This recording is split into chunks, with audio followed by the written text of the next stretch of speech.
Most people talk about leadership like it's theory. I've lived it in the mud, the chaos, and the moments nobody writes about. This show is the truth, raw, unfiltered, and built for leaders who actually give a damn. If you're ready to grow, ready to own your own story, and ready to lead from the front, you're in the right place. Speak up, show up, lead. Let's get into it. So welcome to another episode of Speak Up, Show Up, Lead. Today we're doing a growth forge, a growth conversation based off a book we've read. And I'm here with my co-host. By the way, I'm JJ Hardy, and I'm here with my boy Lil Saint, aka Vic, or maybe it's the other way around, Vic, aka Lil Saint. But there you go. You got it right the second time. How you doing today, brother? Oh man, I am blessed and highly favored. That's all I could say. Yes, always better than we deserve. So today we're going to be talking about, well, the title of the show is The Masks We Wear, Self-Leadership Beyond the Image. And it's actually based off of, so a couple weeks ago, if you were with us, we talked about chapter 2 of the book we're reading, which is The Laws of Human Nature. This one right here by Robert Greene. But today we're talking about chapter 3. It was an interesting read. I listened to it again this morning, and Vic and I compared notes, and that's what we're going to be talking about today. But, you know, it's seeing through people's masks. It's talking about how everybody, and you're not going to like it when I say this, and I didn't like it at first either until I read the context, but everyone puts on a facade. And no, we're not talking about narcissism, people trying to play nice and show people a different side of them on purpose. No. That's not what we're talking about here. We're talking about putting on a facade for the sake of fitting in, but it actually being as close to your authentic self as you can possibly be. And so we're going to go ahead and get right into it. What are your thoughts about this, Vic? Well, before we get into it, for our radio station listeners, if you are listening live and want to chime in, you can call in at 909-295-1589. Once again, 909-295-1589. So my thoughts are, I truly feel and think that everybody, and I know I'm going to get in trouble for saying this because I probably got some females listening, but everybody puts on a mask when they're dating or, they're trying to get someone into a marriage. And a lot of times, I'm going to be honest, a lot of times we all fake. You know what I'm saying? We all fake, and then when you get married, things change. Yeah. Things change. And you know what the sad part is? It's playing the role to get you. Yeah, but what about when it's not intentional? And this is something that people do in just day-to-day life. We're going to talk about some case studies here today that specifically point out some things that are interesting. And actually, hypnotists and some other people are very, they've made a living doing this stuff. So I guess the real question that I want to ask the audience is, are you paying attention to what people say or what they constantly reveal? Yeah. You got Lyndon B. Johnson as an example, who became a master politician because he learned to study people. And you know what the funny thing is? It's funny that it says politician. We start way off the bat right now. We are batting 3,000 today. Yeah. Let's go. So go ahead. Yeah. No, you go ahead. Well, so we talked about this last time we had a conversation, and it was in reference to narcissism, where it's important to make sure that when we're having conversations and we're getting to know people, that you got to pay attention to body language, tone of voice, emotional reactions, contradictions, and stuff like that. Because, in politics, that's what they do, but they do it in a way that, I guess a good book to go over this would be How to Win Friends and Influence People. This is called, Carnegie does this. So, it allows you to become influential. And, the book talks a lot about who we are in public and who we are in private. And I know we talked about this a couple weeks ago as well, but, whether we realize it or not, because, and we can all say as much as we want to that we don't care what other people think. Oh, Kelly, thank you for asking that question. So I was about to tell you. Yeah. So what inspired us for this episode is, as I said at the beginning here, we are reading a book, and we're talking about the leadership lessons that are coming out of this with the case studies and everything else. It's The Laws of Human Nature by Robert Greene, and I highly recommend it. Right now we're going over chapter 3, which is called Seeing Through People's Masks. That's why this episode is called The Masks We Wear. Put that title in the chat. Okay, I'll do that. So go ahead. So, in the academy, when you're in the shares, they teach you how to read body language, tone of voice, contradictions and all that. And basically, that's how you catch somebody in a lie. When you pull, for example, you have a traffic stop and you pull somebody out of the car and you're asking them, do you have anything in the car? And they know they do, but they just gonna go and lie about it. No, I don't got nothing in the car. Anything in the car that I should be aware of? No, I'm good. All right, I'm gonna search your car. We search the cars. We find things, we give them that opportunity because we're reading their body language. We already know they're lying from the body language and the tone of voice, So, and I know it's trained in the military too. Yes. Especially with interrogations and stuff. So while others listen to words, people are watching body language. And I think it's very important. Watching body language is very, very important. Yeah. So I'd like to see some comments here. It looks like we have like 79 people watching so far on the various social media platforms. And I thank you all for showing up. But the question I would like to ask everybody is, how much are people communicating how much do people communicate not verbal, not coming out of their mouth, so not words necessarily? Is most communication words, or is most communication nonverbal? Right. I sent you the call-in number, by the way. I think a lot of the communication is nonverbal because of the fact that, we got 4 listeners on the radio station. Sweet. I think a lot of it is nonverbal because we hear what people don't say.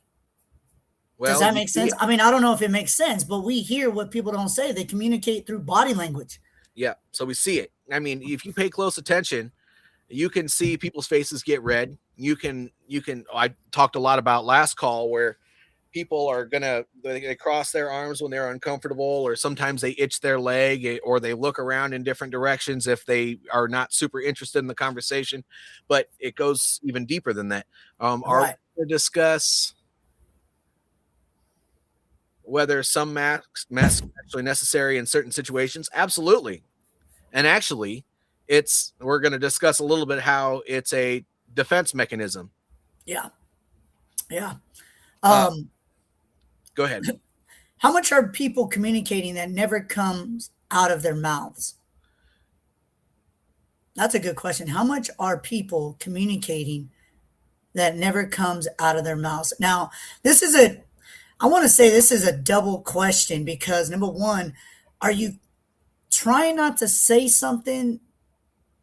Are you not saying something to try not to hurt someone's feelings, or are you trying not to say something because you're angry? Right.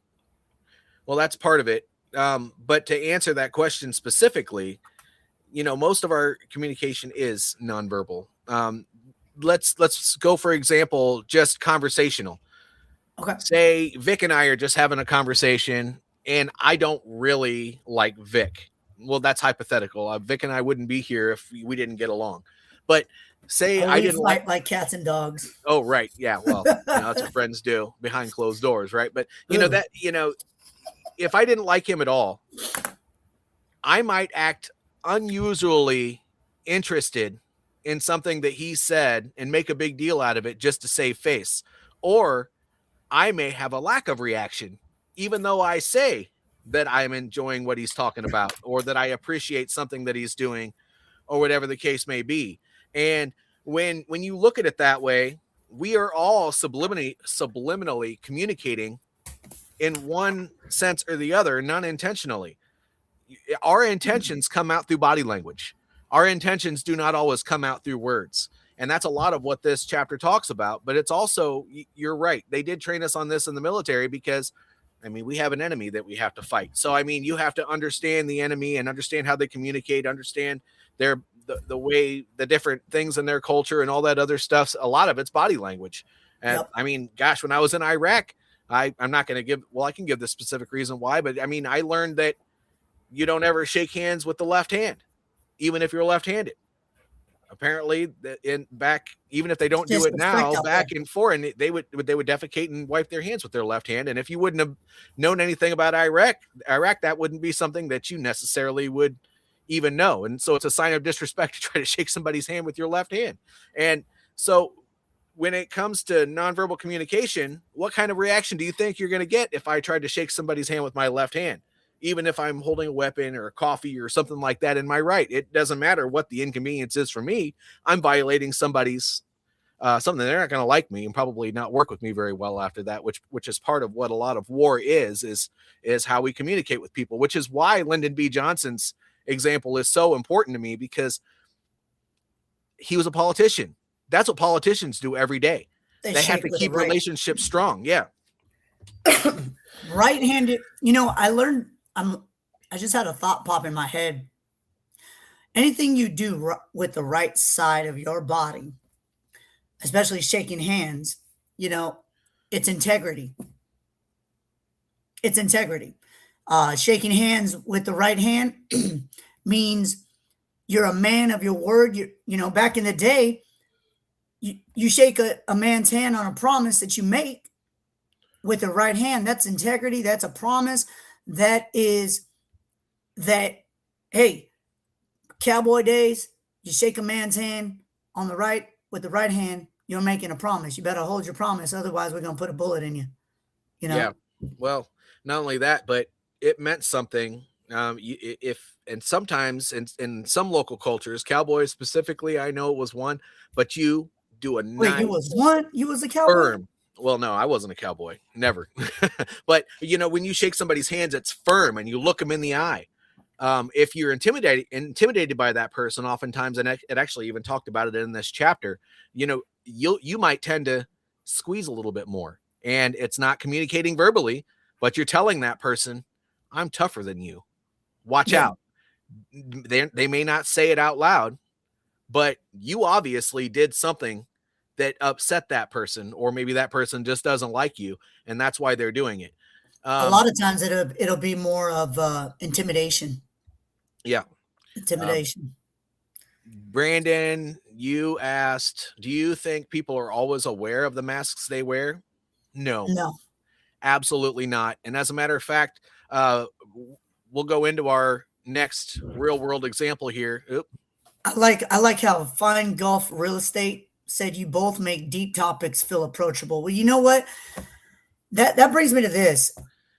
How many out there, and you can dial in at 909-295-1589 to throw in your opinion too. We want to hear your observation on this, but how many out there actually have tough, hard conversations? How many? Because the thing is, not everybody, and that's the thing. People with all these problems today, marriages fail because of a mask that they're wearing. I've always been told, what's wrong with you? I always check in. with people. Hey, what's going on? How are you feeling today? Are we good? Are you good? And I just want to make sure that there's no mask, there's no nothing hiding, because you know what? That moment somebody says, "Yeah, I'm good," I could tell right away they're not good. Yeah. So the question is, if you're in a relationship or married, always check in to see if there's a mask that is being worn. Hey, are we good? You know, Yeah. because somewhere deep down inside, that person might be hurting or have something on their mind that they can't talk about to anybody else. So Mm, that's another thing that we don't pay attention. We don't check in with people, you right. know? Well, Don, thank you for asking this question. I don't think I'm going to answer it directly because it all depends on the situation and the personality and all that other stuff. I challenge you to go back to our last live. So if you're on YouTube and it says you are, go to the last one we watched where we talked a lot about narcissism. I think someone's upbringing could cause them to wear more masks. But in the case of Lyndon B. Johnson, just being a politician can cause somebody to wear a mask because maybe they would do things in private that could damage their public image. That we're going to talk about our next use case here, or our next case study here, which is Milton Erickson. He actually was a psychic, considered a psychic at one point. He was he would read people's. He was a psychologist. He did all kinds of things. He retired as a psychologist, so most of the stuff you'll find about him will be in the psychology realm. But they talked a lot about him in this chapter, and what they discussed was that he was, when he was paralyzed by polio when he was younger, he had a lot of time to study behavior. He had sisters, which we all know as men, women can drive us crazy when we're kids. But in his case, he actually studied the interactions with his sisters, and women tend to communicate a lot more in verbally and non-verbally than men do, and he became fascinated by it. As a matter of fact, he didn't stop there. He started studying it as he became an adult, and he went on to make his practice about reading people and help them change their behavior to change the way they interact in public and gain influence. And so it's just really interesting. When he was in this, somebody crossed their leg at the beginning of a session, and he asked them, how long have you been cheating on your husband? And she said, I didn't say anything about that. He said, but I'm right. And apparently, because of his studies, he found that women that approach a man and immediately start crossing their legs, they're closing themselves off, but it usually means it's some sort of an insecurity. And they went on and on and on to talk about it a little bit more than that. But it was just really interesting how he made these connections. But so Unable to Move, he spent a lot of time, as I said, he studied the women, but he became fascinated by things like facial expressions, the tonality of people, definitely emotions, some emotions. And then I think I put in the notes, and small movements and stuff like that, which is how he came to that conclusion that I just talked about. But what an interesting way to look at life when you just study the movements of people and what that means about how they act in their personal life. Yeah. And you know what? People wear masks to gain approval, hide insecurities, protect themselves, and avoid vulnerability. I know that JJ does that to me a lot. Damn you, JJ. But the goal isn't to expose people, like JJ said, how he saw a woman and said, how long you been cheating on your husband? The goal isn't to expose people. The goal is to understand human nature. We're it's funny. We will never figure out a woman. You will never figure out a woman. But I think with this book, we broke the code. I don't know about that. We're still going to screw it up. Right? You can never make a woman happy, I'm telling you. Well, go ahead. John says, how can leaders recognize when they performing instead of leading authentically? So this isn't necessarily about putting on a mask, but it does sort of relate. Is it Joni or John? I'm not really sure what your name is, but I will say that leading authentically,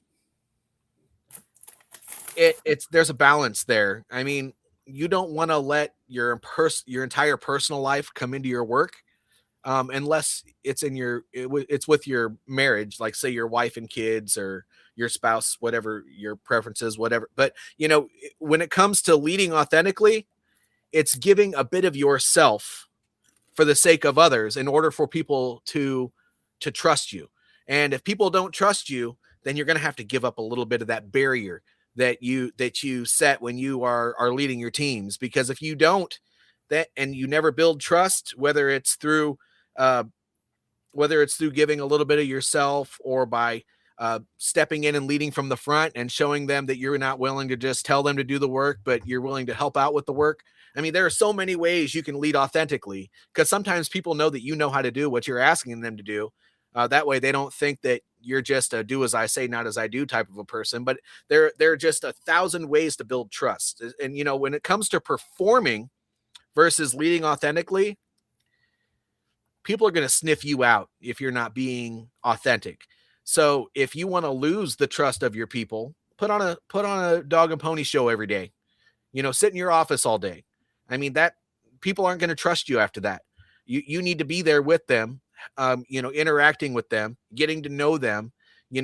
If you don't know your people and understand their strengths and weaknesses, then you're not going to understand when they're acting differently. And actually, this is talked about a little bit in this episode, where if you are studying the people that work for you and the people that you work for and with, then when things aren't right, you'll know it. And that's important, because if somebody just out of the blue, starts showing up late for work and you just punish them, but really, there have been signs for days, maybe weeks, that they're having a tough time in the office, and you wouldn't notice if you're not paying attention, then maybe there wouldn't have been punishment. Maybe there would have been a conversation, a little bit of mitigation, and some, just to help that person get through what they're getting through. Maybe if they need to take a week off of work or something like that, you could have helped facilitate that. Especially if maybe they were having I am like me, my basement just flooded. So if they had something like that happen, they might be staying up really late trying to clean up after it. And then they're showing up to work the next day and they're just exhausted. Give them a little bit of time. People are people. We're not perfect. But that's probably an over answer to your question, but I hope that helped. I like what he asked ahead of that question. Can someone appear confident while feeling completely insecure? I would love to answer this one. Go for it. I would say yes, they can pretend. I love that. Can someone appear confident while feeling completely insecure? They call it, I forget what they call it, but faking the funk. Faking until you make it. Let's go. Until you make it.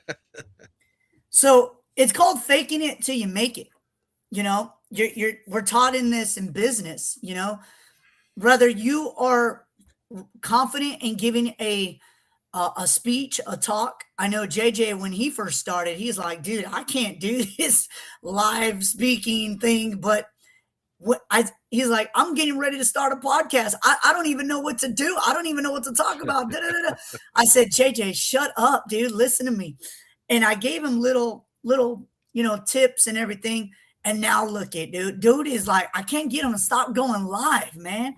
Pretty soon he's going to have his OnlyFans up and ready. But the thing is, yes. Whoa. Yes. Where was that question at? Can someone? Okay. I can put it back up there. Yeah. So if you are struggling because you're insecure, here's a little motivation for you. What is it that's holding you back? What is it that you're insecure of? Okay. I am not the greatest motivational speaker. I am not the greatest speaker. I will say this. There are times where you have to say, I am confident. I am badass. I am. Affirmations. And whatever you're going through, or if you have to speak or whatever, say, I am going to make this work. I am going to speak. I'm going to be the best speaker. I'm going to be the number one speaker. Put out those affirmations, put out those positive vibes, so that way your insecurity thought process leaves. And by the time you hit that stage, like with JJ, by the time you hit that stage, you're going to be like, you know what? Sorry. By the time you hit the stage, you're going to be like, yo, I rock that. Everybody's going to come up to you, whether you messed up, whether you fumbled over your words, whatever, and they're going to give you that positive reinforcement, and take it, accept it. Okay. Even if there's somebody that says, hey, you could work on this, you could work on that. And look at JJ's like, dang, you hitting every, Oh, but no, there was another good question in here. Oh, I think we're going to be answering questions today. Yeah, that's okay. But like JJ said, we overlook ourselves, and we just start feeling more insecure about ourselves when we're chasing something. So we put on a mask, like, for example, the other day, I'm not going to lie, I do fight depression. And when I have to do something, and I'm like, oh, I don't want to do it, I get in my head, and depression starts getting me, starts eating it away. And then when I go out, I'm always putting on a smile. So I put on a mask. You know what I'm saying? I put on that mask because I want to make sure somebody else that is in front of me is happy and smiling. So, yeah. Yeah. Well, and it's interesting that you asked that question, because I will move on from that here in just a second. Which one was it? Hold on. Robert Greene's concept deserves a connection. How do they begin with reconnecting with who they really are? So I'll answer this one, and then I'm going to move on to Bob's question, because they're both really good. So how does somebody begin connecting with who they really are? I am not a psychologist, and neither is Vic. But what I will say is that I'm just psycho. What I have learned, and I have PTSD. I go to the psychologist on a regular basis, and so this is kind of, since I transitioned from the military, I've had this conversation a lot, and that is, who am I now that I'm not wearing the uniform? And the one thing that the psychologist always asks me when I ask them this question is, who do you want to be? Your identity is what you make it. If you want to be a kind and gentle person, but you've had a life of violence, you just got to take one step towards doing that, and become who you want to be. Now, reconnecting with who you really are. If you know you have violence, don't shy away from that. Just don't act on it. I think warriors have violent tendencies, but they only stand out and act violent when it's needed. I mean, you could protect your family. You could protect somebody that might be getting picked on at work, maybe getting picked on at another time. And it doesn't have to be with your fists. My goodness, if I got in a fight today, I think I'd be laid up on the couch for a week. But, on the other side of that, if I had to do it, I would. Well, whatever, it is what it is. But so, Bargain Holmes, you said, how do people begin reconnecting with who they really are? Well, just be honest about it, but be who you want to be. Yeah. And so the next one we can answer together, Vic, because in the interest of time, we got to move along here. Bob asked, I'm curious, how can someone tell if they're building relationships based on authenticity or performance? You want to do that one? Oh. Okay. Pick me. Go for it. Well, here's a better question. How much could your relationship improve if you spent more time observing and less time assuming? Yeah. How much can your relationship, and here's the thing. I'm a people watcher. I'm a big time people watcher, where I literally will watch people's actions versus their words. Yeah. You tell me you love me, prove it, show me. You tell me you're sorry, prove it, show me. When somebody says they're sorry, they're going to repeat it again. When I tell somebody I'm sorry, I try to fix that. You know, hey JJ, when you hear the word repent, and I'm not trying to be biblical or preach or anything, but the word repent, what does that mean to you? Well, repenting means that you're showing remorse for something that you've done, that you're willing to act in a way where you can be forgiven. It means turn around, go the other turn That's right. around, go the other direction. Yeah. So how can someone tell if they're building relationships based on authenticity or performance? Well, let me ask you this question. Did you ask the person, what is your intentions? Yeah. Yeah. And if so he gave it on a personal level. Bob, if your question was on an organizational leadership level, this is kind of not perfect at it, but I do feel that I specialize in this. This is where most of my conversations take place in my business, because I do leadership coaching and I do workshop presenting and training for a living. But what I would say, how can someone tell if they're building relationships based on authenticity or performance? Well, everyone likes a high performer. They do. If they're only coming to you to give you more work, or coming to you with questions about work, or coming to you with stuff like that, then they might authentically need help, or they might authentically need you to do something, but they're not being themselves. They're keeping it strictly business, and relationships are not built on strictly business. Relationships are built on, giving a little bit of yourself to somebody else and letting them know that you care about them, not just the work that they're doing. And so if this is on an organizational leadership level that you're asking this question, I would say, don't just give people work or go to them when you need help with something at work. Interact with them and get to know them as a person. That way you'll have more conversations based on that, not just about the work that they're doing every day. I hope that answers your question, Bob. Do you have anything to add to that, Vic, or was that okay? No, that was perfect. That was perfect. So Okay. point number 2 is listen to words, trust patterns. Basically, I look at action. I'm all about an action person. I'll listen to your words. I'll accept your apology. I'll hear you say, I love you. Words tell stories, patterns reveal truth. By the way, thank you everybody for commenting on how great our answers are, and every commenting how every few minutes there's a great takeaway, or you need to rewatch this or whatever. We really appreciate your support. And so, man, Vic, I know you have something to say about this point. So go ahead and give your opinion. I could just see it on your face. I was getting ready to start talking, but it's your turn, brother. I think you need, you know what?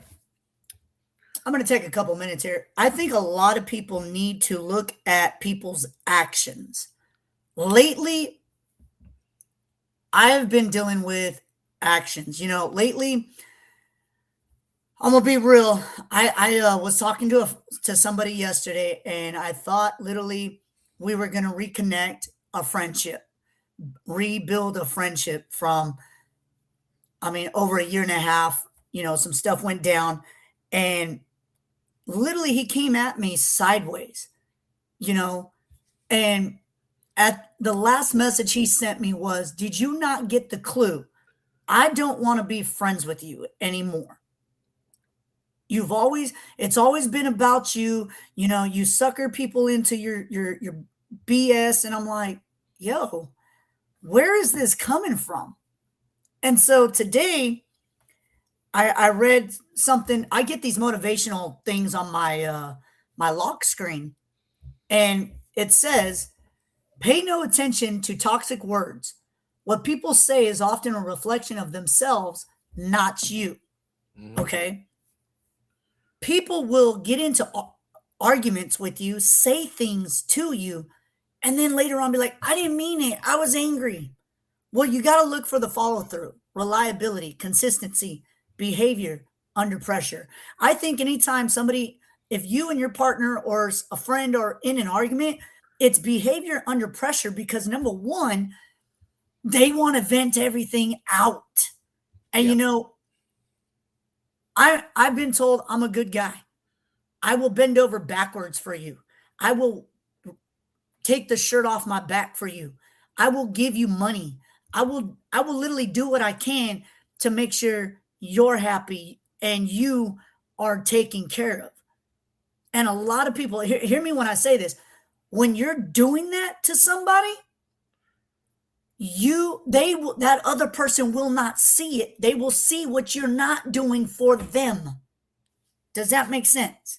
Yeah. So listen to words and trust patterns because, hey, look, JJ, how many times have I called into you and checked in with you? How many times have we had conversations?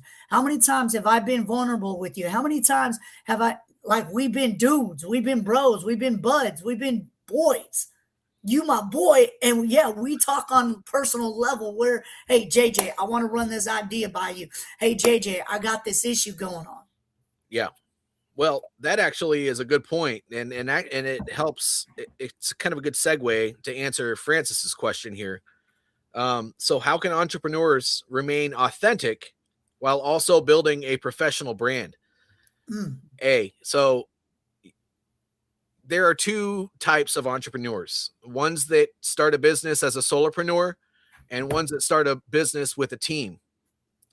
And Francis, I'm going to go ahead and say that when you have a team, it's the same as starting it by yourself, but you have to understand what your values are and how you want to be as a business owner while being true to yourself.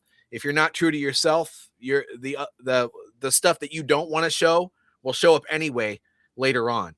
But how that translates to if you have a team in your business is if you don't establish those values and you don't help people understand the way that you want the business to run, to keep it the way you want it, and you just kind of let things take off, and then you try to save face all the time when things start going wrong because you never set that up to begin with, then you're not going to be able to have a business that is, the word is slipping my mind, but it's not going to be a cohesive business. You're not going to have communication up and down. You're not going to have a clear brand. You're not going to probably even have a clear product if you're selling one, and a way to communicate that consistently throughout the entire business or service or whatever the case may be. I know when I first started my business, I was trying to play the field and figure out what I wanted to do in the leadership realm.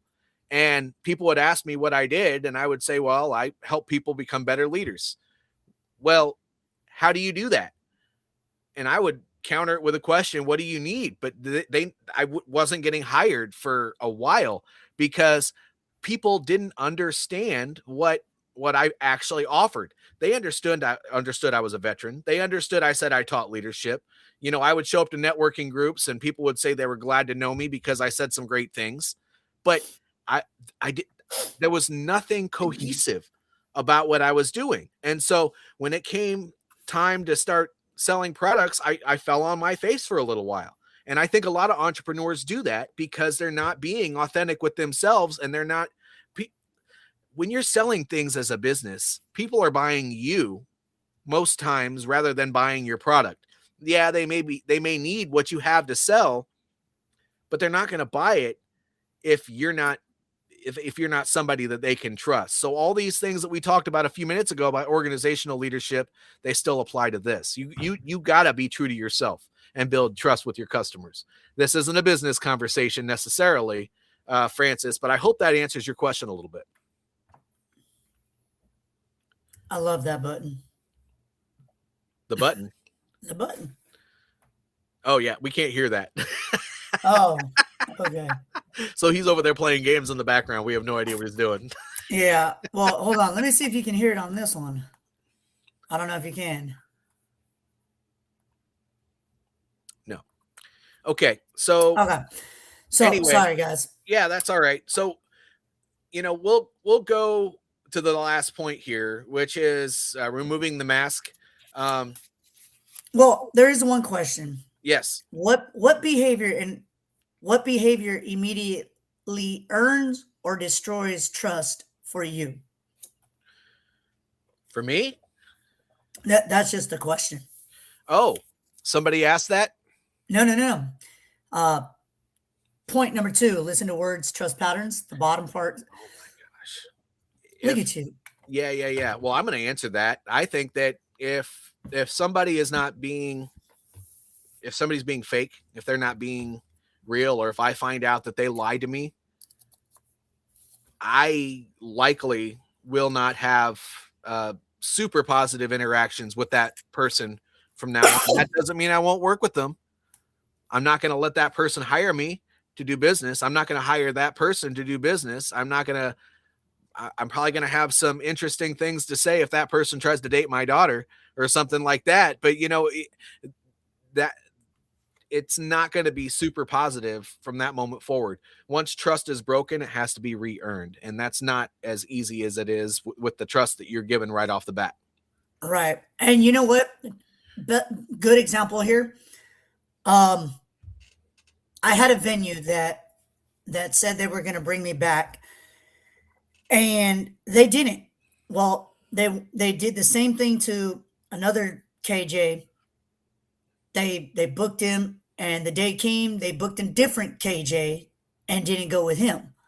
So I'll tell you right now, if it's a routine, repeated pattern that people are always doing what they do, it destroys trust. Like, you don't lie. So, all right. How many of y'all are ready to remove your own mask? Me? Yeah, I think that's your actual face. Oh, man. Damn it. Okay. Well, so removing the mask, and a lot of people ask questions that revolve around the 3 main points here. The 3 questions that kind of reveal that you do have a mask in the first place is: what image am I trying to protect? Why? And do my actions support what I say and what I value? And the interactions that we've had here on this live stream today really support that ideology that we actually do have something we have to prove. I know that Vic and I, before we started this live stream today, we agreed that we get along with each other because we don't really care what people think of us. But yeah, having this conversation and hearing some of the comments that you guys are seeing, some of the comments that you all have made, some of the questions that you've asked, we all have something that we're hiding. And I think that the level of trust that people have for us, that we have for others, determines the amount that we let them see of who we are.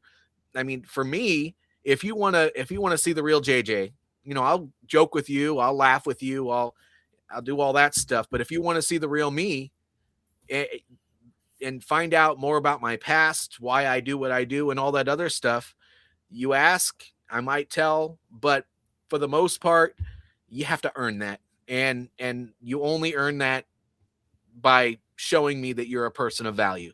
And I think that that's a leadership lesson that you can take, whether you're in a relationship with marriage, a relationship with, a new girl that you met, or a new guy that you met, or you're in a business and you have a team that you have to lead and you're having a hard time getting them to trust you.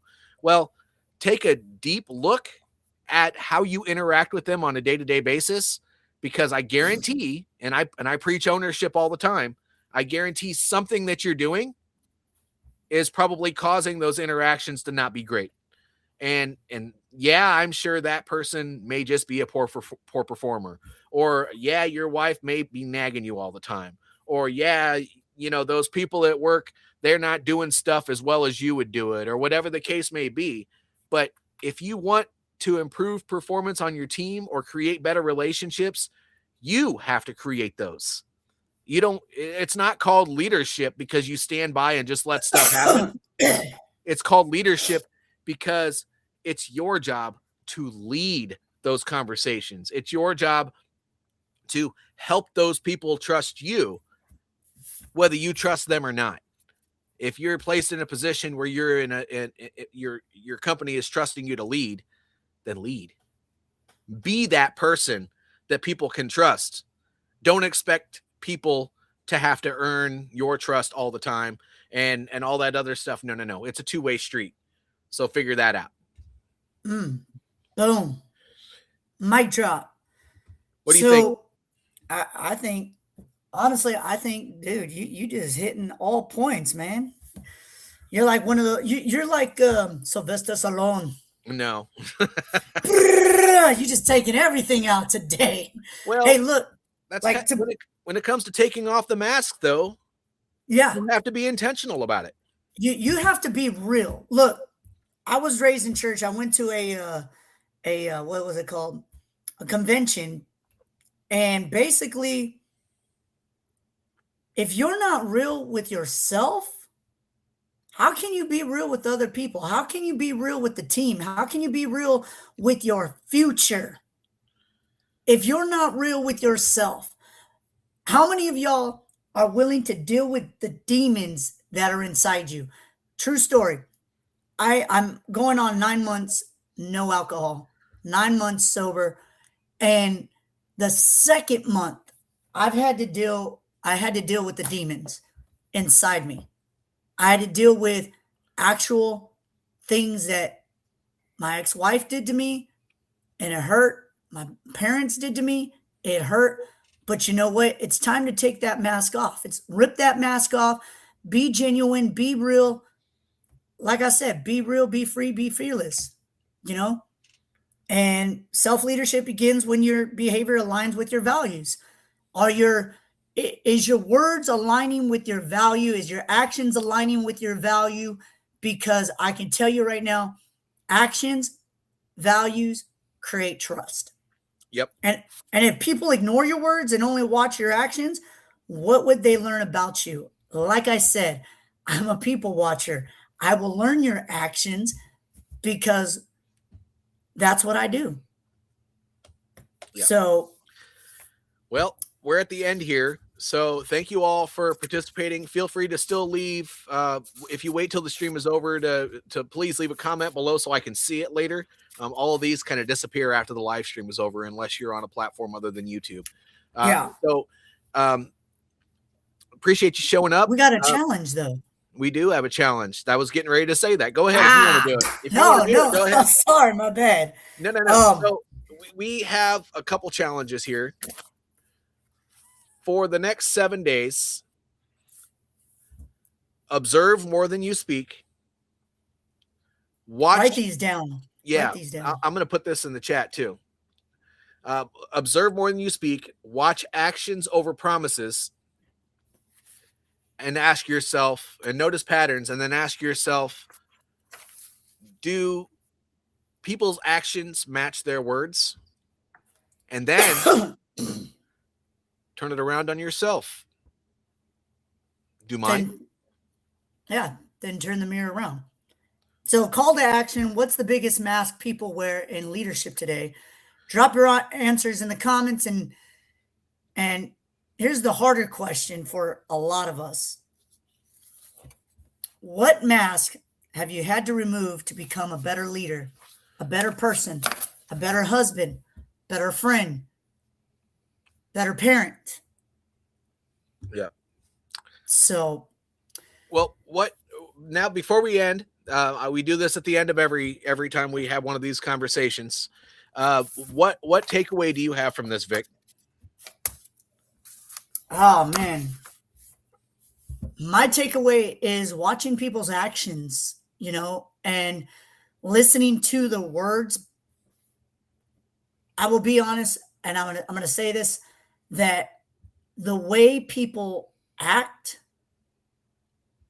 is how they feel, but what they say is what they really feel. Yes. My takeaway is going to be, we all only give what we feel the other person deserves. in any one-on-one interaction. And if you want different interactions with somebody, you gotta earn those. If you want to become more friends with somebody or whatever, then you got to earn those. But on the flip side of that, if your interactions with somebody are often a little off, pay attention to how they act. Maybe they don't want to be around you at all, and you need to be okay with that. That doesn't mean that you're a bad person. That just means you're not for everybody. And people that don't want to be around you don't deserve you. So keep that in mind. And that's really what my big takeaway is from this conversation and reading this chapter. The next chapter is chapter 4. And it is. And you know what, guys? Everybody that's listening, everybody that's watching online, invite your friends. We want to grow this, and we're seriously going to be live every Sunday. Live every Sunday from 11 a.m. to 8 in the morning. So no. 11 a.m. 11 a.m. Pacific time, 1 p.m. Central time, 2 p.m. Eastern time. And if you really want to make sure that you're able to attend these things, and honestly, you're there, you're on the radio with Vic, but you're live wherever you are with me, make sure you subscribe to wherever you're seeing this, so you get that notification when another live comes up, or another one of these conversations come up. Make sure you hit that subscribe button. We want to see you come back. And people like Francis and Bob and all those great people that had comments today, we want to see your comments again.